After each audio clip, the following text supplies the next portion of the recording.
Mesdames, Messieurs, bonjour et bienvenue sur notre chaîne YouTube. Ici nous vous donnons la clé, alors si vous êtes nouveau, abonnez-vous et cliquez sur la cloche de notification pour ne plus rien manquer. Cela fait, on peut commencer. Mali, les dessous du nouveau blocage pour la libération des 46 soldats ivoiriens.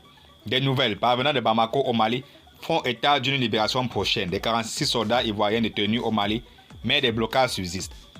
Après 3 mois de tension au Mali, les 46 soldats ivoiriens soupçonnés de tentatives de déstabilisation par le pouvoir malien pourraient être libérés très prochainement. Des blocages, notamment celui concernant le lieu où seront remis ces militaires ivoiriens aux autorités ivoiriennes. Selon les informations relayées, les autorités maliennes et les autorités ivoiriennes ne parviennent toujours pas à se mettre d'accord sur ce point non moins important. La question a d'ailleurs été évoquée le 6 octobre 2022 à Abidjan au cours d'un entretien entre Alassane Ouattara, le chef d'État ivoirien, et son homologue togolais Faure Gnassingbé, principal médiateur dans ce dossier, à l'origine des tensions diplomatiques entre la Côte d'Ivoire et le Mali.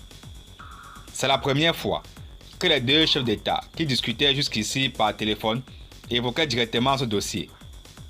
Des sources proches du président ivoirien Alassane Ouattara indiquent par ailleurs que c'est Lomé, la capitale du Togo, qui a été choisie pour accueillir ces éléments des forces de défense et de sécurité ivoiriennes.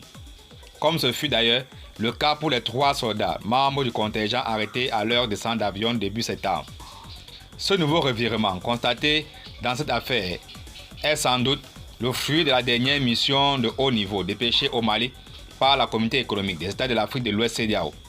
La délégation conduite par Nana Akufo-Addo, le chef d'État ghanéen, a été reçue le 29 septembre par le chef d'État, le colonel Assimi Goïta, afin de parvenir au dénouement de la crise diplomatique qui oppose ces deux pays frontaliers depuis l'éclatement de l'affaire le dimanche 10 juillet 2022.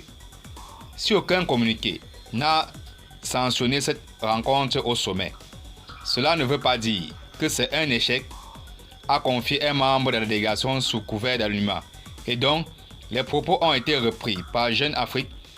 Du côté malien, l'on a également rassuré que les choses vont s'arranger par la volonté de Dieu, a dit un haut responsable malien sous le couvert de l'anonymat. Les premières négociations ont permis la libération de 3 soldats sur les 49, initialement arrêtés et placés sous mandat de dépôt par la justice malienne. Merci et à très bientôt pour plus d'informations.